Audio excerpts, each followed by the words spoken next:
Let's bring up Mike Azzam. Mike, come on up.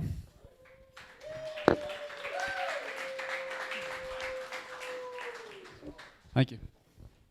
Quite an impressive thing you've managed to accomplish when we got to take notes to know all the groups that you've either started or become part of. So congratulations on that. Tell us a little bit, what made you go from saying, hey, I'm going to be a nurse to I'm going to buy a property to becoming what you are today? Like, take kind of back through your thought process and how that all unfolded for you. It's not anything revolutionary. I was in college. I got my nursing degree, but in the midst of college, I was coaching high school basketball, trying to figure something out. Frankly, I was getting bored. Got a job as a local leasing agent, and it just was able to learn the neighborhoods, learn the industry a little bit, and yeah, got into from there real estate and stuck it out and started growing from there. Amazing. And it's amazing. So take us back from a timeline. How many years ago was that you started? That was 11 years ago. Wow. So in 11 years, you went from nothing with real estate to being involved with 3,500 units worth of transactions. Yeah, it's crazy how it works out. Like 5 companies. Timing and luck, man. That's everything. Timing and luck. That's Incredible. What it was. So let's change gears a little bit and talk about you work so much with investors, right? You do property management. You do turnkey. You do just about everything. Insurance. You name it. You do it. What's that been like? Sometimes investors, I think from the agent side, as an agent myself, a lot of times I hear, hey, I don't want to work with investors. They're a pain in the ass or whatever the case may be, but you've built a career out of working with investors. Can you tell us a little bit about how you approach that, what it's been like working with investors, and kind of maybe a little bit about Azzam Turnkey and what you've done there? So working with investors is a little bit different. And yes, there's a misconception that it's difficult. I think it's more difficult working with Sally and Joe looking to buy a house and are worried about color schemes and outdoor space and showing 35 different houses at the drop of a hat because, one just popped up that they really like, even though they told you 10 times over they don't want to live in that neighborhood. I would much rather work with my hedge funds that, it's got to fit in their parameters and I'm okay with it. You can scale that a lot easier from our perspective. And we've kind of put that into fruition from our side. It's something different every day. You get to learn the different complexities of the industry. It wasn't the most sexy thing working with investors at the onset, and it's kind of funny now. You're starting to see a little bit of a trend with realtors starting to, grasp the whole real estate investment model. And, I think it's a side of our industry that real estate brokers and agents didn't really tap into for the longest time. I'm not really sure why. In any other industry, this would be insider trading. And for us, we get to see it firsthand, and it's legal. It's fine. It's okay. But you get the knowledge. You have the reputation of being with a brokerage. You have the resources. So it all came into place. Everything kind of fit seamlessly together. We started working with a plethora of overseas investors. Guys, back in 2014, 2015, and 2016, these houses were $40,000, $50,000, $60,000. I'd have clients come in, and we would print up the MLS list, and it's how many do you want to see today? Under 60,000. That's really what it was. It's just, as a matter of, it really was how many houses could we get to in a day? That was it. Now it's you're scrounging for a deal. So there was a lot of outside money coming in, and we built resources around that. We started building out our construction team. We started building out our property management team a little bit further, our leasing team, our maintenance team, putting resources in place. And we started streamlining the process. We found that there isn't really a niche in this market for, an investor coming in. I have X number of dollars in capital to deploy. Help me build a real estate portfolio. You could go to this agent and this consultant and this property management company and go and find this contractor and then hire this inspector. Or you can come to us and we do everything together collectively. So we found that one-stop shop approach allowed us to capture a lot more business, a lot more clientele. And you guys can take a piece of that. You don't need an entire operation, but have resources at your disposal. You'll see your business starts to grow a little bit. Whether you're a wholesaler, whether you're a contractor, whether you're a title company, Amy has plethora of resources, property management companies, notaries. I'm sure she has contractors. It's important to have those resources, and that's what we did. We cultivated that. We put that together with a nice little bow. Investors started finding the value with us and kind of produced from there. And then we found an opportunity for turnkey. There were investors that came in that were looking for real estate properties, investment properties that were just nothing to do in it. Tenanted, managed, stable, and with the backing of a reputable team, and that's what we provide now. So it's interesting. We're able to capture all different aspects of the industry, all different types of clientele, looking for value adds, funds, hedge funds, investors with a little bit of capital, 1031 exchange, and investors looking for full-on, ready-to-go, one-stop shop type of product. So that's how Azzam Turnkey came into play. Are you able to help those people if they come to you and they say, hey, I've got X amount of capital I'm looking to deploy? Are you someone they can call to try to get into that property, looking to kind of dip their toe into real estate and buy their first or second investment property? Find something that's comfortable to you. You're going to hear a lot of gurus. You're going to hear a lot of experts, and everybody is going to push their narrative on you. Find what you're comfortable with. And once you're comfortable with it, that's your build out your buy box and stay in your lane until you start to gain experience. Once you start to gain some experience, then you can start you'll become more risk adverse. You'll start to expand the opportunities that are presented to you. For the longest time, I heard multifamily. Mike, I can't believe you're buying single families. You should be buying multifamilies. Grant Cardone owns 100-unit buildings, and that's it. All right, I guess I got to sell all my single families and go find a 100-unit apartment building.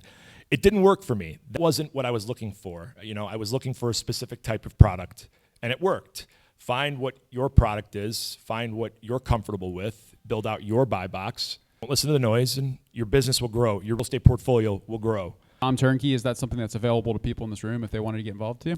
Fully limited in inventory, but we have some available. You're welcome to go on our website. You can shoot me an email, theazzamgroup.com. You go to the turnkey page.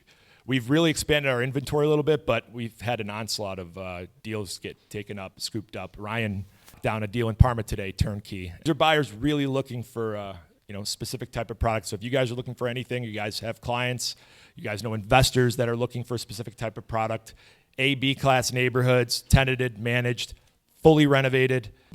Commissions are offered, profit sharing is offered. You guys have deals. Tyler, Andrew, and myself are always looking for more inventory.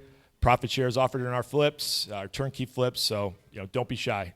Built our business when we started it really around property management. That's like the access. It's our ecosystem is the property management. It has our client base, our construction, our maintenance, our inventory, our resources as a whole. There was this period of time, it was Death Valley, we called it, that 500 to 1,000 doors. We started to plateau. Construction started to falter, and the biggest thing was inventory. Inventory was really tough. It was starting to get to a point where, we just couldn't produce enough for the amount of clients that we have, the amount of investors that we're working with. At any given time, we have 90 to 100 deals in escrow consistently throughout the last several years. We need inventory to sustain that. We need contractors to sustain that. So it's a balancing act. Guys, I can never balance it fully.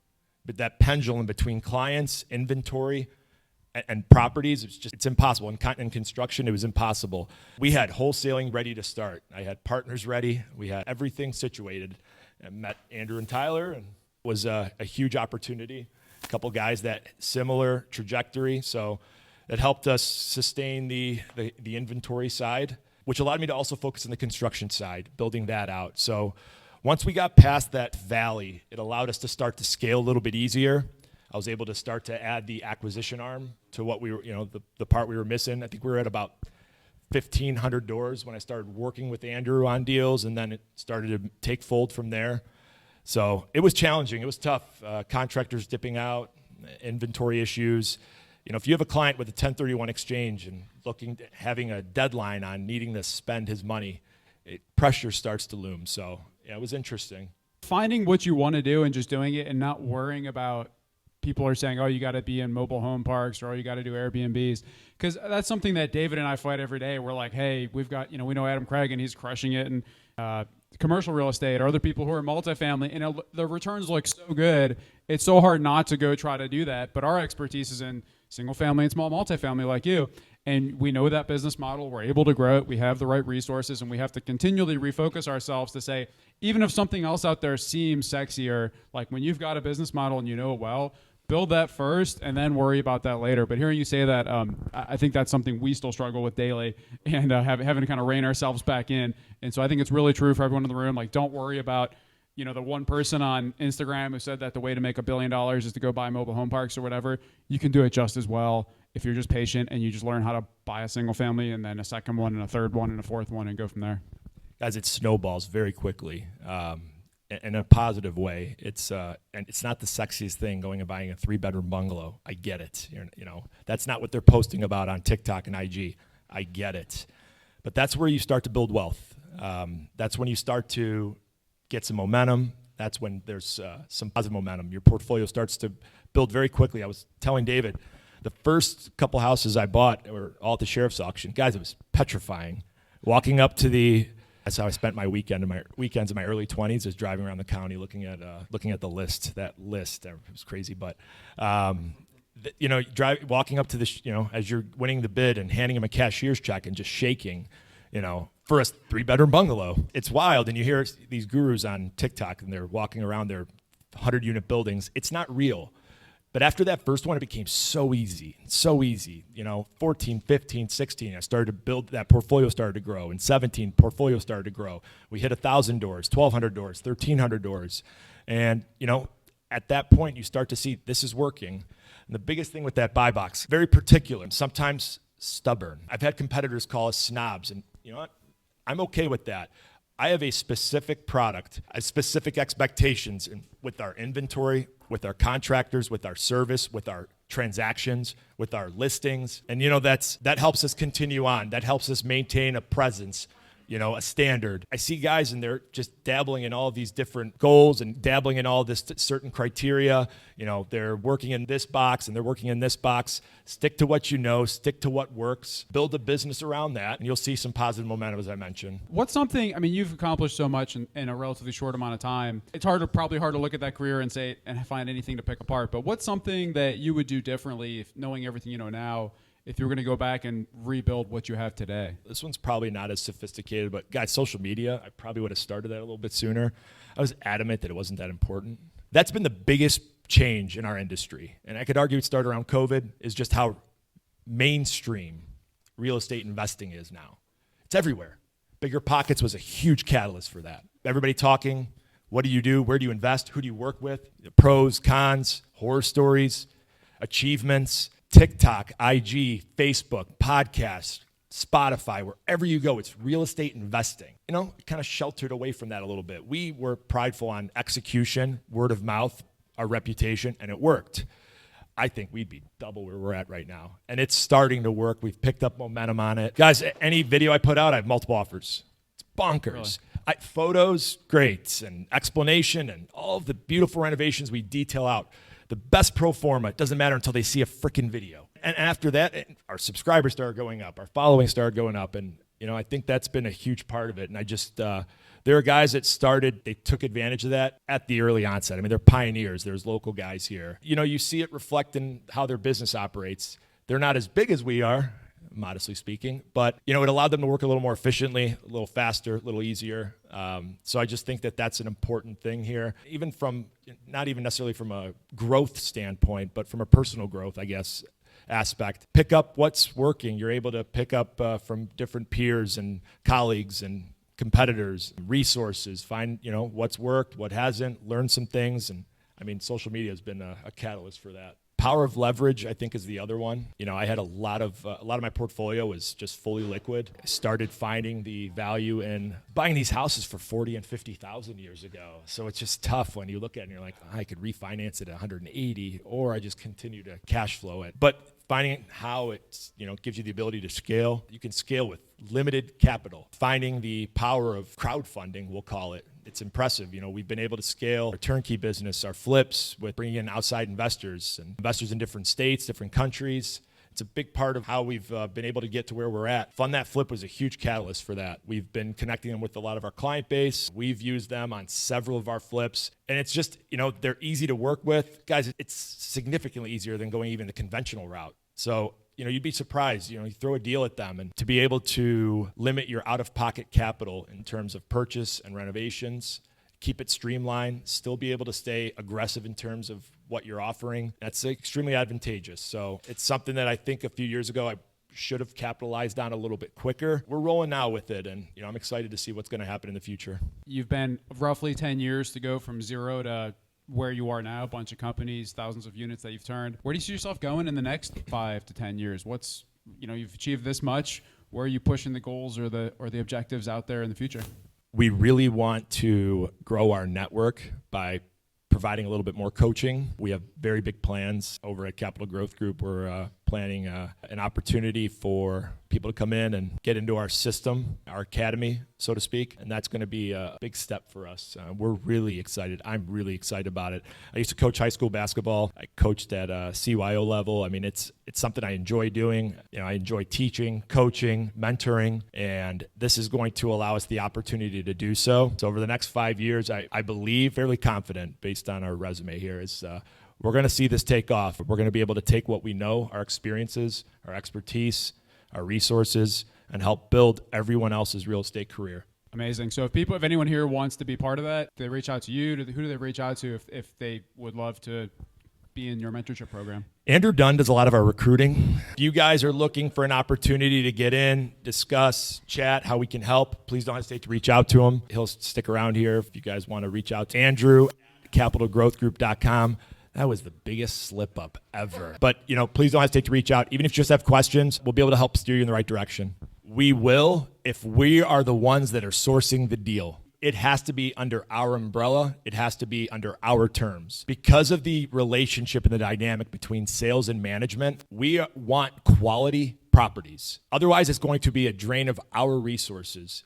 In addition to the owners, that's the most mutually beneficial relationship. If the owner's successful, we'll be successful. If the owner's having a pain in the ass situation, we're going to have a pain in the ass situation. So from Amy's question in that situation, we'd be happy to provide some 10,000 mile type of perspective, provide some guidance, because we'd still like to pick up management if it fits our criteria. In terms of the consulting aspect, we'd be happy to if we were the ones that were helping source the deal, we were involved with the acquisition process. We have specific criteria with the type of property, condition, and there are zip codes, areas that we don't service based on resources. Akron's for one. We're very limited in Akron. We believe we wouldn't be able to service it as properly as somebody that's a little more local with a little bit better resources. We'll entertain it, but we're going to set expectations up front. We're going to be fully transparent. If there's original windows, we're going to start to poke holes in it. If there's peeling paint, we're going to start to poke holes in it. We want quality properties. We want a quality situation, and we want an owner that understands what his expectations are, because we have expectations. Guys, my portfolio is mint. I would expect my clients to take a similar approach. Provide adequate, safe, clean, and relatively attractive housing. Otherwise, it just doesn't work. One of the biggest complexities of being a landlord, it's the legal aspect. I mean, let's be realistic. It's also another reason why Cleveland and Ohio in general is so valued and there's so much appeal to it. So we're generally a landlord-friendly state. There are townships, municipalities around that are more landlord-friendly than others, but yeah, in general, I mean, that's a huge part of why we've gained so much traction with investors coming in. Now, in terms of, the local level, more on our side of things, it's tough. It's tough staying on top of it. When the lead laws came in or the lead requirements came in, we had to shift our entire process. We had to start adding in, we had to bring in additional resources. We had to have staff dedicated just to ensuring that this was being met in what process and how are we monitoring? How are we following up? Evictions are difficult. We have several attorneys that we utilize. So it's putting, I guess, I don't know, as cliche as this sounds, and I hate cliches, it's putting things in the right place, I guess, directing our clients to the right people, hoping for the best. If there's an opportunity to avoid a certain situation because it looks a little murky on the front end, we're typically going to avoid it because we want to avoid those long, drawn-out legal issues. If you're buying a property, I am not giving you legal advice. This is friend to friend. We're all friends, right? Friends. Okay.